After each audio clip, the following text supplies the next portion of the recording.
फूटेगी। आइए देखते हैं।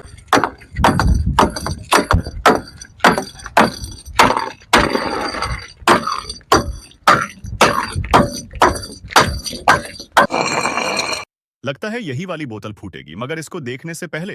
बेटा मैं माँ दुर्गा हूँ। अगर तूने मुझे इग्नोर किया तो आज से तेरा बुरा समय आ जाएगा। बस मुझे फॉलो कर, लाइक करके कमेंट में मेरा नाम जरूर लिख देना। 1 घंटे में तुझे खुशखबरी सुनने को मिलेगी।